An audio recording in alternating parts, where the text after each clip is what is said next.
சொல்லுங்க. மன மகிழ்ச்சி நல்ல மருந்து. அப்ப மன மகிழ்ச்சியா இருக்கணும். அல்லேலூயா, அல்லேலூயா. நம்ம இருதயத்துல எப்போதும் ஒரு மன மகிழ்ச்சி இருக்கணும். அப்ப துக்கம் வராதா? கண்டிப்பா வரும். நம்மளாம் எந்திரம் கிடையாது, மிஷினு கிடையாது. கண்டிப்பா வரும். சில சூழ்நிலைகள், சில மரணங்கள் வருது, அங்கங்க பார்க்குறோம். அங்கே போகும்போது நம்ம பாதிக்குது, நம்ம இருதயம் பாதிப்பாகுது. அவங்களா கூட சேர்ந்து நாம் அவங்களோட ஆகிறோம், கஷ்டப்படுறோம், அதெல்லாம் இருக்கும்.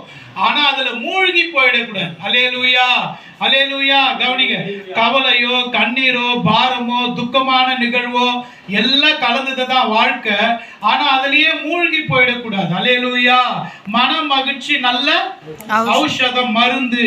அப்ப நம்ம மனசை மகிழ்ச்சியா வைத்துக் கொள்ள கற்றுக்கொள்ளணும். நம்மை சுற்றி அநேக காரியங்கள் நடக்குதுதான்.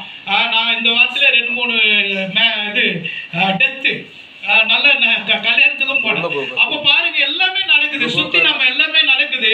ஆனாலும் அது நம்மை பாதிக்காதபடிக்கு, கவனிங்க, கவனிப்பா கவனி, அது நம்மை பாதிக்காதபடி நம்ம மனதை நாம தான் மகிழ்ச்சியா வைத்துக் கொள்ள கற்றுக்கொள்ளணும். அல்லேலூயா, அல்லேலூயா. மன மகிழ்ச்சி நல்ல நல்ல ஔஷதம். வாசிக்கணும். முறிந்த ஆவியோ, முறிந்த ஆவி. முறிந்த ஆவினா, ஆவி ஆத்துமான்னா இருக்குன்னா அவங்க இருதயம் டேமேஜ் ஆயிருக்கு. அவங்க ஆத்துமா கஷ்டத்துல கவலையில பல சோதனையில என்ன இருக்குன்னா அவங்க ஆத்துமா என்ன இருக்கு, பாதிக்கப்பட்டிருக்கு. சின்ன ஒரு விஷயம் கூட தாங்க மாட்டாங்க. அப்போ பாதிச்சிருக்குன்னு அதை ஃபேஸ் பண்ண தெரியல.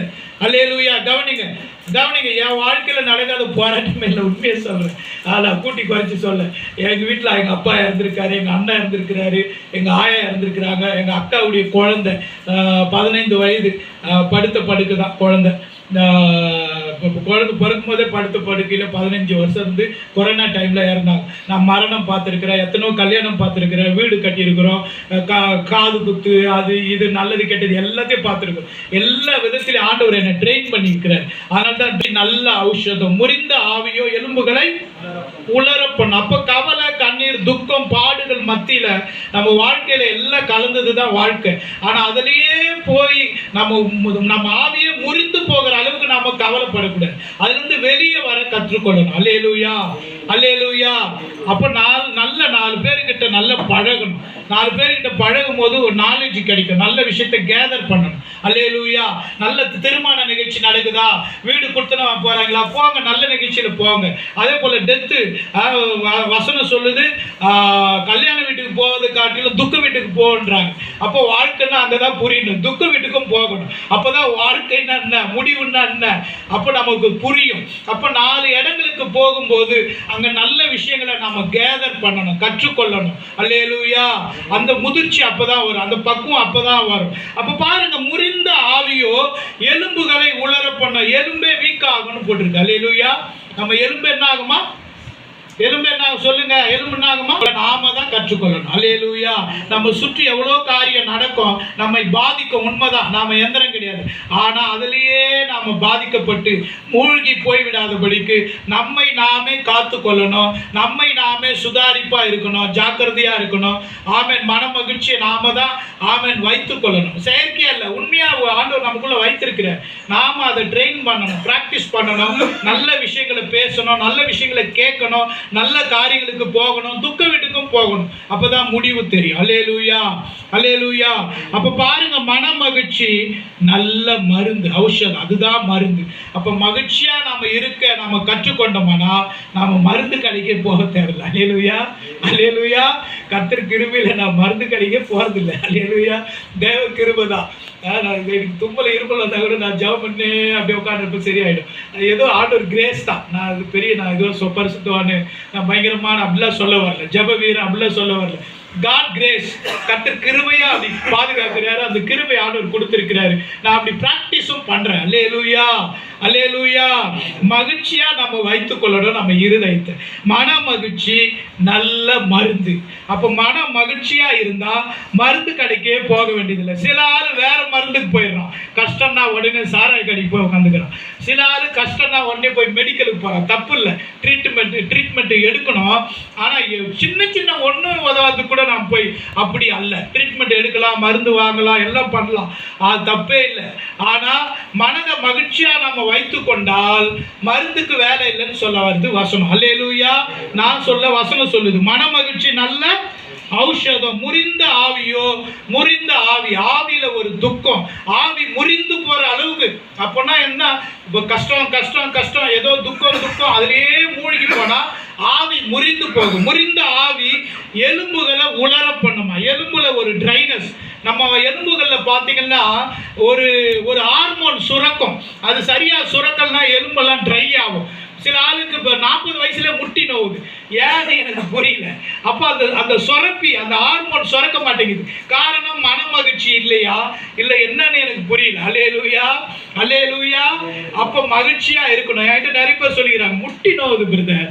நான் நடக்காத நடிகா, நான் பிறந்ததுலேருந்து நடந்துட்டு தான் இருக்கிறேன். எனக்கு 48 வயசு, நடந்துட்டு தான் இருக்கிறேன். எனக்கு வண்டி இல்லை, ஒன்றும் இல்லை, நடந்துட்டு தான் இருக்கிறேன். ஆனால் கர்த்தர் கிருபையில் எனக்கு முட்டி வலிக்கல. அல்லேலூயா, அல்லேலூயா. ஆண்டவர் நாமத்துக்கு மகிமையா சொல்றேன். அப்ப நாம பிராக்டிஸ் பண்ணணும். நல்ல மன மகிழ்ச்சியா இருந்தா அதுவே மருந்து என்று வேதம் சொல்லுகிறது.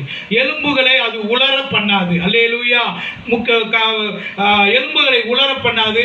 மாறாக நம்ம நம்ம முட்டி இந்த மாதிரி இந்த ஜாயிண்ட்ல எல்லாம் நல்ல ஹார்மோன்கள் சுரக்கும், நல்ல ஆரோக்கியம் பிறக்கும். அல்லேலூயா, அல்லேலூயா. கரங்களை தட்டி ஆண்டவர் பயன்படுத்தலாமா? அல்லேலூயா. ஆமா. அப்ப மன மகிழ்ச்சியா இருக்கணும், பிராக்டிஸ் பண்ணணும். ஒருவேளை எக்ஸசைஸ் பண்ணணும்னா கூட பண்ணுங்க, தப்பு இல்லை. அல்லேலூயா. எக்ஸசைஸ் பண்ணலாம், தப்பு ஒன்றும் இல்லை. நீ உங்களால் முடிஞ்ச சின்ன சின்ன எக்ஸசைஸ் பண்ணுறீங்களா, பண்ணலாம், தப்பு இல்லை. உடம்பை நம்ம ஆக்டிவாக வச்சுக்கணும். அல்லேலூயா. மனதையும் ஆக்டிவாக வச்சுக்கணும். அதான் மனதை ஆக்டிவாக வச்சுக்க தான் மகிழ்ச்சி. உடம்பை ஆக்டிவாக வச்சுக்க நல்ல சாப்பாடு, நேரத்துக்கு சாப்பாடு, சரியான ரெஸ்ட்டு, சரியான தூக்கம், இதெல்லாம் உடம்பை ஆரோக்கியமாக வைத்து கொள்ளக்கூடிய காரணிகள். அல்லேலூயா, அல்லேலூயா. ஆமாம். சில ஆள் நேரத்துக்கே சாப்பிட மாட்டாங்க. அவங்களுக்கு ஏன்னு அவங்களுக்கே தெரியாது. 8 மணிக்கோ இல்லை 10 மணிக்கோ ரெகுலராக ஒரு 9 மணிக்கு 9:30 மணிக்கு சாப்பிடணும். 10 மணி கூட அதிகம். காலையில் 8:30 மணி 9 மணிக்கு சாப்பிடணும். சிலர் டியூட்டிக்கு போகிற ஆளாக இருப்பாங்க, அவங்க சீக்கிரம் சாப்பிடுவாங்க, அவங்க பழக்கம், தப்பு இல்லை. ஆக மொத்தத்தில் சரியாக நேரத்துக்கு சாப்பிடணும், நேரத்துக்கு தூங்கணும். சிலர் வீட்டில் இருக்கிற ஆட்களாக இருப்பாங்க. வீட்டில் இருந்தால் ஒரு 3 மணி, 3 to 4 இல்லை 2 to 3 1 மணி நேரம் தூங்கலாம். வேலைக்கு போகிற ஆட்கள் டைம் இல்லைன்னா பரவாயில்ல, தப்பு இல்லை, நைட்டில் நல்லா தூங்கணும். அப்போ உடம்பை நாம தான் ஆரோக்கியமாக வைத்துக்கொள்ளணும். அல்லேலூயா, அல்லேலூயா. இளைப்பாறுதல் நம்ம உடம்புக்கும் தேவைப்படுது. அல்லேலூயா, அல்லேலூயா. கவனிக்கிறீங்களா இல்லையா? கவனிக்கிறீங்களே இல்லை? முக்கியமான சப்ஜெக்ட் இது. ஆண்டவர் நேற்று உட்காந்து அப்படியே சடசடன்னு ஆண்டவர் வசனம் கொடுத்தாரு, அப்படியே நோட் பண்ணேன். அப்போ இது எல்லாருக்கும் தேவையான செய்தின்றதை நான் அறிந்து கொண்டேன். அல்லேலூயா. அப்போ பாருங்க, மனதை மனதை நாம மகிழ்ச்சியா வைத்து கொண்டா நமக்கு மருந்து கடைக்கு தேவையில்லை. அதே போல சரீரத்தையும் நம்ம ஆரோக்கியமா வைக்கணும்னா நேரத்துக்கு சாப்பிடணும், நேரத்துக்கு ரெஸ்ட் எடுக்கணும், நேரத்துக்கு 10 மணிக்கு தூங்கிடணும். நைட் ஷிஃப்ட் போகிற ஆளாக இருந்தால் பரவாயில்ல.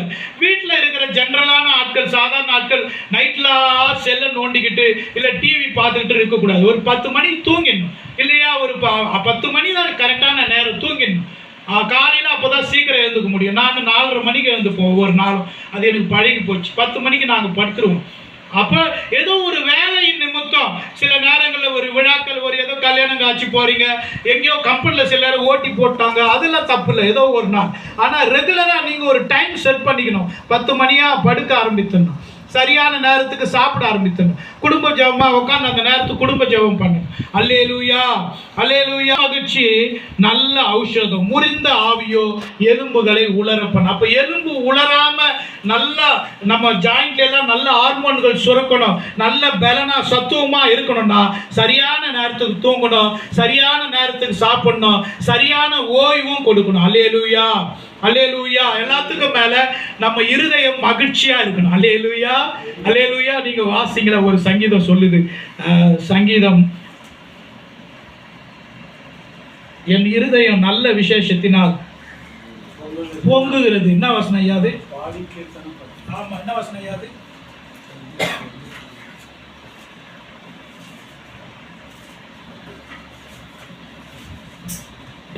அல்லேலூயா.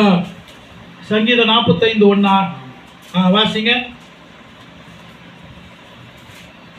சங்கீதம் 45:1 வாசிங்க. என் இருதயம் நல்ல விசேஷத்தினால் பொங்குகிறது. நான் ராஜாவை குறித்து பாடின கவியை சொல்லுகிறேன். என் நாவு விரைவாய் எழுதுகிறது.